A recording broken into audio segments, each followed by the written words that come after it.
Thank you for joining me. I'm Juan, lead trader and founder of Prosperity Trade. In this video, I want to ask some serious questions about Shiba. And I want to get back to my first original video, which was, is Shiba investing or gambling? You're going to want to watch this video.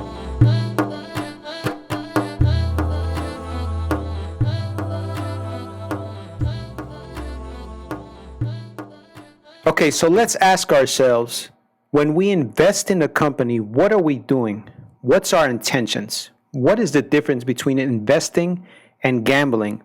If I buy a home, is it an investment or a gamble? Well, if I buy a home in an area that I think is upcoming, in an area where I think there's potential, and I get a good value for the house compared to the other houses, and then I purchase that houses, make some upgrades, and sell it for more, well, that's a good investment. You did your due diligence, and you made profit because of your efforts.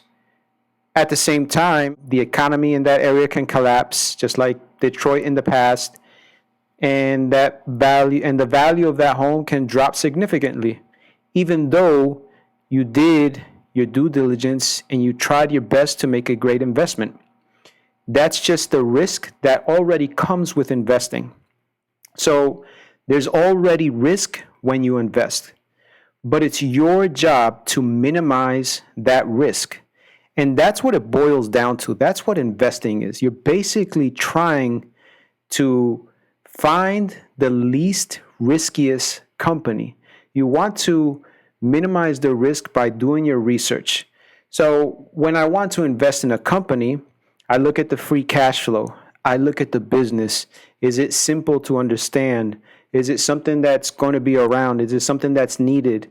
Is it something that's not easily duplicated? Is it possible that this company is building a moat for themselves? Do they have a scalable plan, outlook? How do their financials look? Who is their management?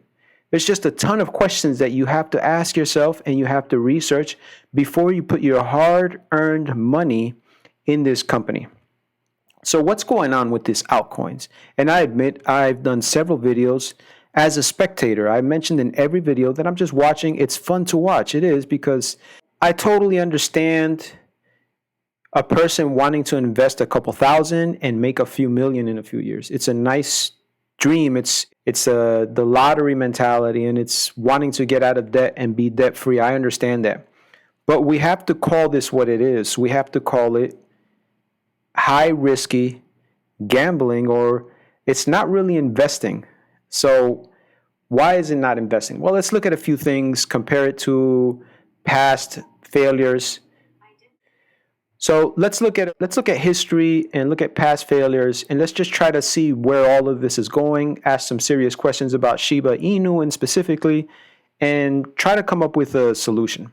So today, look at this. We have Baby Casper, another coin, a brand new coin that's spiked up tremendously, went from 0.0032 to a high of 0.01, actually dropped to zero. Lots of money to be made, okay? But is this justified? And I always get in the comments, anytime I say anything negative about a Bitcoin or an altcoin or some sort of new crypto, they say, well, this one is different. This one does this differently. This one has a special blockchain. This one does this quicker. Everybody says that, but there's over 10,000 cryptos. Couple thousands of them have, over 2,000 of them have failed, and they predict a lot more are going to fail. So everyone is just looking at price action. I was just asked about a Senseonics. I did a video on them, and I gave my evaluation. I did a DCF based off forecasted revenue, based off of forecasted free cash flow, based off of them taking control of their cost and expensive and their capex. So it's an estimate, it's an intrinsic value, and it could be way off, but it's an educated guess. It's using science and math to try to give yourself an educated guess. And I did that DCF, and they asked me, what do I think the price is going to be once they make their announcement of getting FDA approval for their 180-day. So he asked me about price and hype. That's impossible to predict. I mean, I have no idea how the market's going to react to it. Maybe the few people that were shorting, because the short interest dropped tremendously, but the people that are left shorting, they're all going to sell their positions and everybody's going to buy, and that's going to cause a short squeeze or a spike. I mean, anything can happen. I gave my evaluation based off if they continue to grow revenue, if they continue to grow favor internationally and nationally with their products, that possibly their price is going to be at XYZ. But the question was, what is the price going to be when they get this FDA approval? So people are looking at prices. They're looking at 0034 and 01, and they're thinking, wow, if I invested 1,000 and with this one trade, it's now 50,000. That's what they're looking at. So you have to make sure that you understand that you're putting in a risk, you're putting in your hard-earned money, and you're risking it. And maybe you'll do well, but maybe you'll lose it all. So if you feel comfortable enough and you're comfortable to do that, then go ahead. But that's not how I invest. So this is just one example, and they have so many memes. So let's talk about SHIB. SHIB has been up and down, and we're going to break down a little bit more of SHIB and Leash and Bone and their Wolf report. But first thing, let's look at their market cap. So their market cap is at 34 billion. Now, the first thing I want to ask is, why is their current supply circulation over 500 trillion? Trillion, this is 549 trillion. They should have had 390 trillion, and then there was 110 trillion unaccounted for. When Shiba INU first came out, they had 390 trillion shown. They stated that they gave 500 trillion away. So there was 110 trillion unaccounted for. That is the first red flag. You're investing in a company. If this was a public company, that would be impossible to do. Everything has to be out and open. So there's some secrecy. There's some questions that are not answered. Where was that initial 110 trillion? And how is it possible that there's more than 500 trillion now? Somebody had 110 trillion, and this extra 50 trillion, I don't know how that's back in circulation, if that was the amount, part of the amount that was initially donated to the COVID relief in India.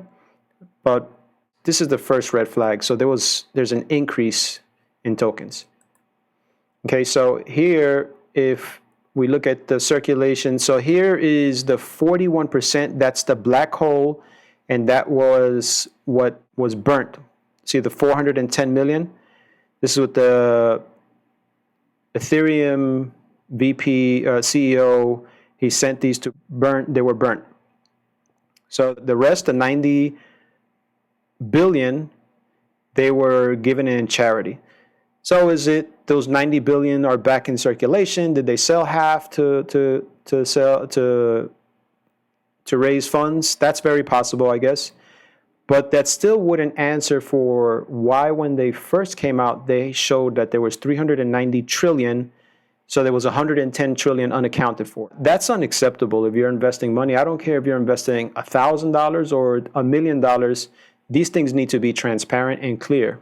And the rest you see here, crypto has 4%, Binance has some, Coinbase has some. So this is just a kind of a graph of where some of these tokens are circulating. Okay, so now let's get, everybody at this point already has an idea of how Shiba INU works, how ShibaSwap works, but let's break it down and let's ask some questions that need some answers.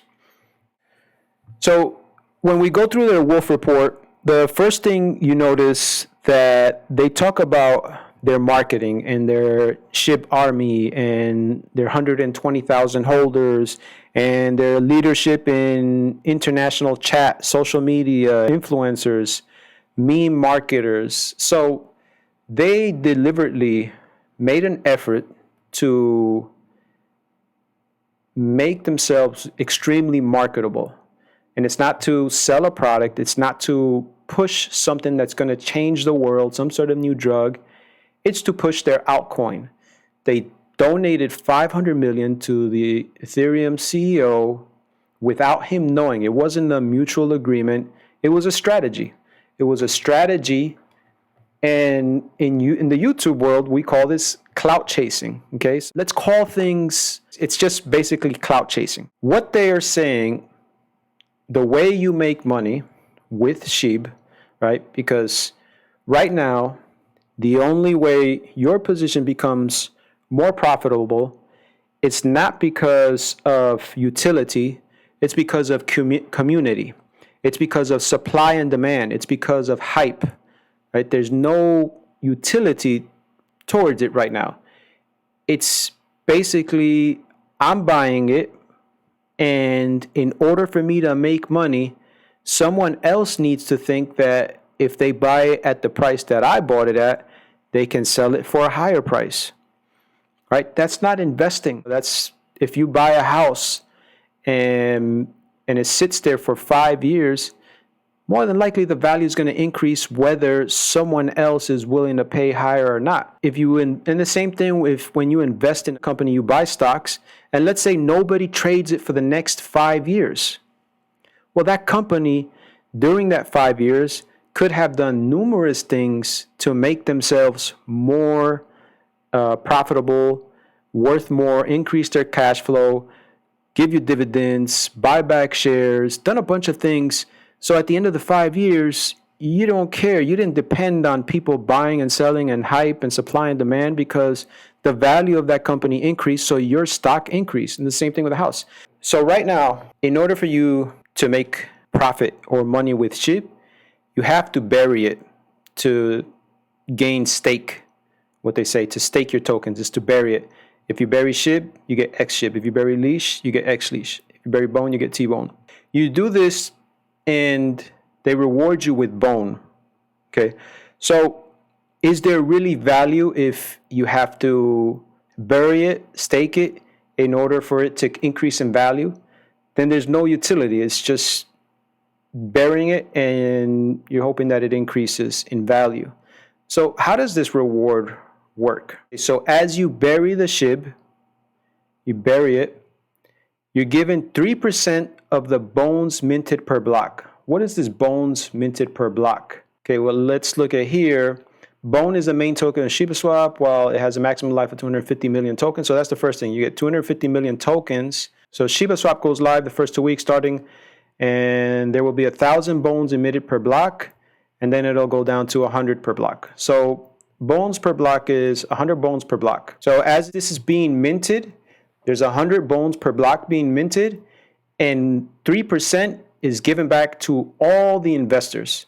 So if there's 100 investors, they're getting 0.000000 of whatever. If there's 1,000, if there's 1,000,000, it's fractional. And there's some people on Reddit saying that it's not even worth it because the fees that you pay, it's not going to make up for the small percentage that you're getting.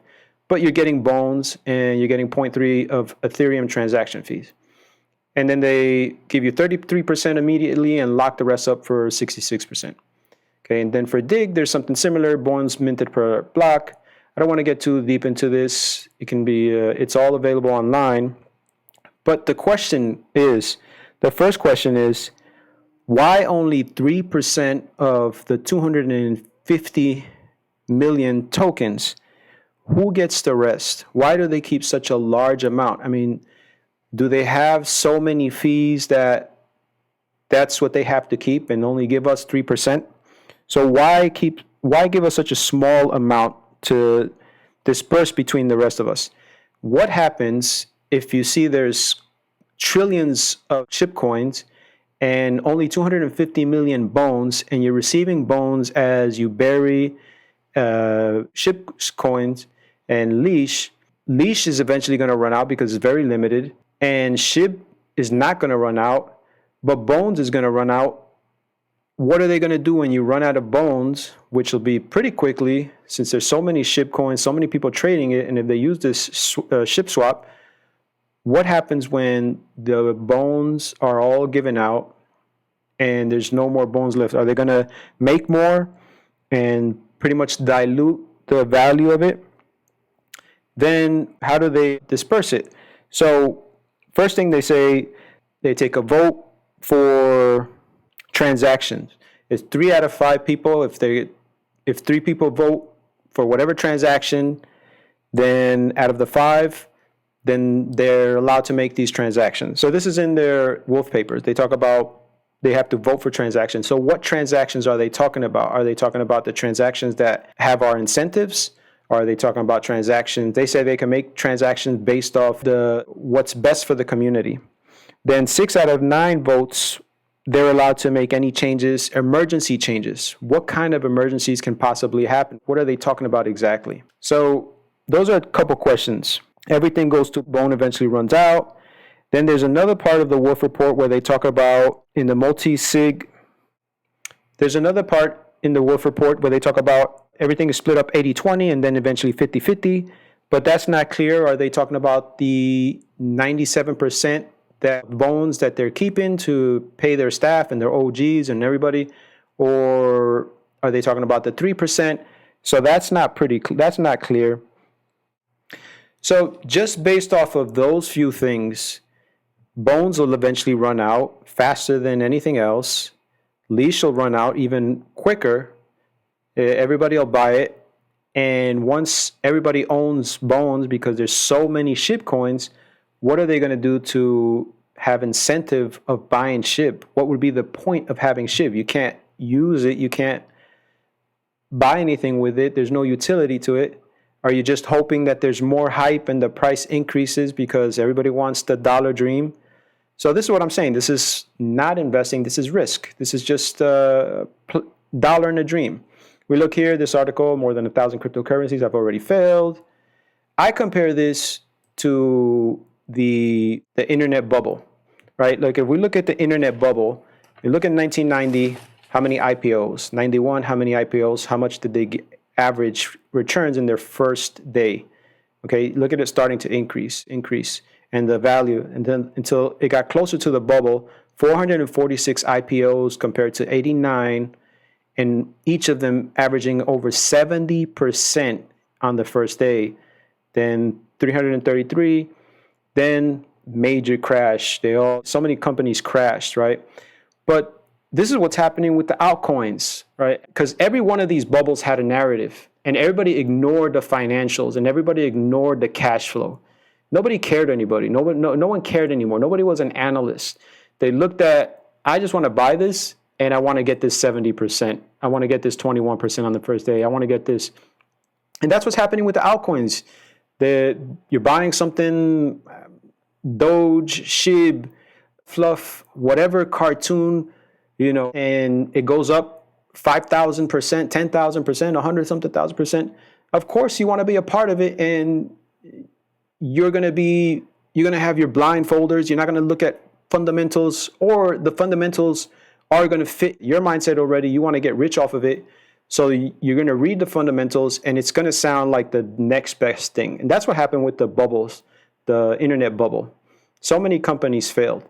And even the companies that survived, the few companies that survived, right? If you invested, right, in Amazon during the bubble, it spiked up to $100, then dropped all the way down to $18 or $10.